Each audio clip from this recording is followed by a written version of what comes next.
Ada 5 tips yang harus kita persiapkan sebelum kita mencari kerja. Mari kita bahas. Assalamualaikum warahmatullahi wabarakatuh. Kembali lagi bersama saya Duru Napis, tentunya di channel Duru Napis ini yang membahas seputar pekerjaan. Maka dari itu, bagi kalian yang pertama kali nonton video ini dan baru mampir ke channel ini, yaitu channel seputar pekerjaan, silahkan untuk like, komen, dan subscribe channel ini. Dan jangan lupa untuk share ke teman ataupun saudara yang terdekat kita, supaya mereka bisa mendapatkan informasi-informasi yang berhubungan dengan pekerjaan ini. Apabila kalian sudah subscribe semuanya, terima kasih saya ucapkan. Dan kita lanjut. Apa sih 5 tips yang harus kita persiapkan ketika kita ingin mencari kerja ataupun kita mau masuk ke dunia pekerjaan? Jangan salah loh, kerja itu harus dipersiapkan terlebih dahulu. Jangan hanya kerja gitu, nggak tahu nantinya akan seperti apa. Maka dari itu di channel ini, di video kali ini akan saya jelaskan, dan kedepannya akan banyak sekali hal-hal yang berhubungan dengan pekerjaan. Dan kali ini adalah 5 tips bagaimana caranya kita mempersiapkan diri kita supaya kita mengalami kemudahan ketika bekerja dan ketika kita sudah masuk ke perusahaan. Untuk tips yang pertama ataupun persiapan yang harus dipersiapkan yang pertama kali sebelum kita masuk ke dunia kerja, yaitu adalah etika. Mengapa etika harus dipersiapkan? Kita masuk ke perusahaan orang lain itu akan berhubungan dan akan berinteraksi dengan orang banyak. Entah itu dengan atasan kita, dengan bos kita, dan yang lain sebagainya. Ketika kita berhadapan dengan orang lain, tentunya ada etika yang harus kita jalankan. Ada etika dan aturan yang harus kita sesuaikan.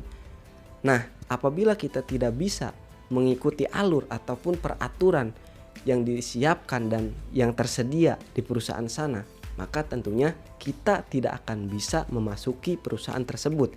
Dan mungkin kita akan kesulitan untuk mendapatkan pekerjaan. Dan yang menjadi alasan tertentu ataupun menjadi alasan penting, setiap perusahaan ataupun setiap tempat kerja itu memiliki etika dan peraturannya masing-masing. Misalkan kita itu diatur untuk bisa bangun pagi. Supaya apa? Supaya tidak telat datang ke tempat kerja. Kita itu harus melaksanakan A, harus melaksanakan B, dan kita itu tidak boleh melaksanakan ataupun melakukan hal-hal yang dilarang oleh perusahaan. Dan itu semua harus kita persiapkan sebelum kita masuk ke perusahaan tersebut. Caranya adalah kita harus berinteraksi ataupun kita harus bisa memanage diri kita sendiri dengan latihan sebelum kita masuk ke pekerjaan tersebut. Dan tips yang nomor 2 ataupun hal yang harus kita persiapkan sebelum kita masuk ke dunia pekerjaan, yaitu rajin-rajin berorganisasi. Intinya kita itu harus masuk ke organisasi. Mengapa demikian? Dikarenakan dunia pekerjaan itu dengan dunia organisasi itu tidak jauh berbeda.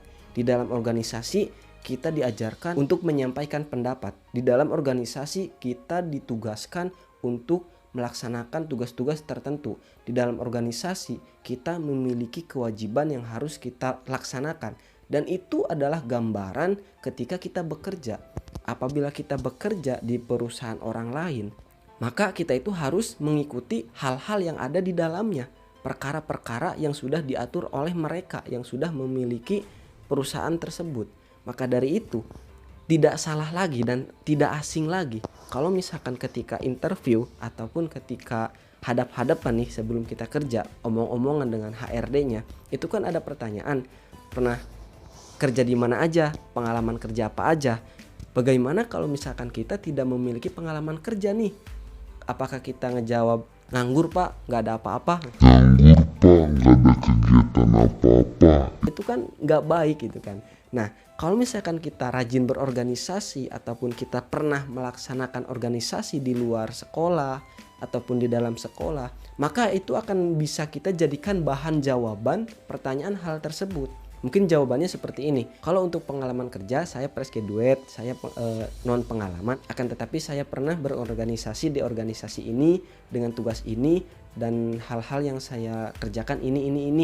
Dan itu adalah gambaran bagi HRD, oh orang ini tuh memiliki pengalaman seperti ini. Dan apabila pengalaman kita ketika berorganisasi sesuai dengan keinginan yang diinginkan oleh perusahaan, maka itu akan mempermudah kita untuk diterima kerja di tempat tersebut. Maka dari itu, tips yang kedua, sebelum kita kerja maka rajin-rajinlah berorganisasi.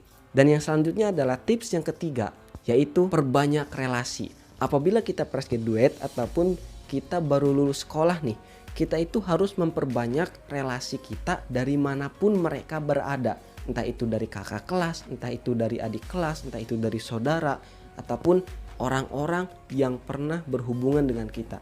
Ketika kita memiliki relasi, ketika kita memiliki informasi yang banyak, maka kita juga akan lebih banyak untuk mendapatkan kesempatan dan untuk dapat masuk ke perusahaan yang kita inginkan. Misalkan, kalau misalkan kita ingin masuk ke perusahaan A dan banyak juga relasi kita yang mengetahui hal tersebut, maka akan dengan mudah kita itu bisa masuk ke perusahaan tersebut. Dengan banyaknya relasi, dengan banyaknya informasi, maka kita akan dipermudah untuk menuju tujuannya yang kita inginkan. Akan tetapi berbeda halnya dengan orang yang tidak memiliki relasi, dengan orang yang tidak memiliki informasi yang banyak. Maka dia itu akan mentok ataupun dia itu akan kebingungan. Saya mau kerja di sini tapi gimana ya caranya? Saya mau kerja di perusahaan A tapi gimana ya caranya? Itu kan akan beda antara orang yang memiliki banyak relasi dan orang yang tidak memiliki banyak relasi. Maka dari itu, kalau misalkan etika kita sudah benar, organisasi kita sudah punya, ditambah lagi relasi yang banyak, maka kita masuk ke tahap yang keempat ataupun persiapan yang nomor 4, yaitu mengasah skill dan kepercayaan diri. Ketika kita sudah memiliki etika yang baik, sudah memiliki organisasi yang baik, sudah memiliki relasi yang banyak, maka kemampuan dan hal-hal yang kita punya di dalam diri kita itu harus diasah terus-menerus, harus dikerucutkan ataupun harus diperbaiki supaya lebih hebat dan lebih terlihat lebih mantap lagi gitu. Dan tentunya harus percaya diri. Nanti ketika kita ditanya oleh HRD ataupun ditanya oleh atasan kita, maka kita itu akan bisa menjelaskan apa sih kemampuan kita itu. Dan tentunya dengan kepercayaan diri kita itu akan bisa meyakinkan orang bahwa kita itu pantas gitu loh kerja di perusahaan Anda gitu. Kalau misalkan keempat hal tersebut sudah kita persiapkan, maka tips yang kelima ataupun persiapan yang kelima yaitu adalah ujung ataupun tombak di mana kita itu harus pasrah dan berdoa. Selain pasrah dan berdoa, kita juga harus pasrah, berdoa, dan usaha. Keempat tadi kita sudah berusaha, dan yang terakhir tentunya adalah doa. Ketika kita sudah berusaha sekuat tenaga kita nih, sudah berusaha dari niat, sudah berusaha dari mengubah etika kita yang tadinya baik menjadi lebih baik lagi, berusaha yang tadinya tidak berorganisasi memiliki organisasi, yang tadinya tidak aktif menjadi aktif, lalu kita mengasah kemampuan kita terus menerus. Lalu hal yang terakhir tentunya adalah kita itu berdoa, dikarenakan yang menentukan kerja ataupun tidaknya tanda tangan kontraknya itu bukan kita sendiri.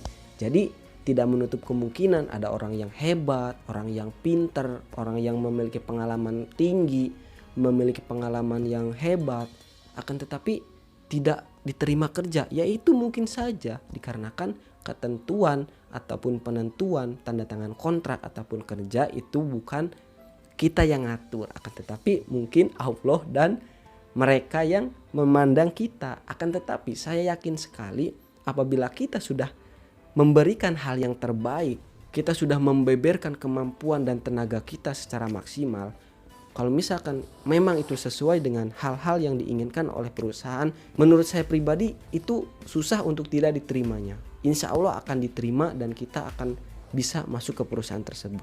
Mungkin kelima hal tadi adalah poin-poin di mana yang harus kita persiapkan ketika kita ingin masuk ke dunia pekerjaan. Jadi saya ulangi kembali, yang pertama adalah etika, yang kedua adalah rajin berorganisasi, yang ketiga adalah perbanyak relasi, yang keempat adalah asah terus kemampuan dan kepribadian kita, dan yang kelima adalah selalu berusaha dan berdoa. Mungkin hanya sekian yang bisa saya sampaikan. Semoga video ini bisa bermanfaat. Semoga kalian yang sekarang lagi mencari kerja, saya doakan supaya cepat keterima kerja dan mendapatkan pekerjaan yang layak. Amin. Sekian dan terima kasih. Saya undur diri. Duru Napis. Jangan lupa untuk like, komen, dan subscribe channel ini. Dan jangan lupa untuk share ke teman-teman ataupun saudara kita yang terdekat. Sekian dan terima kasih. Wassalamualaikum warahmatullahi wabarakatuh.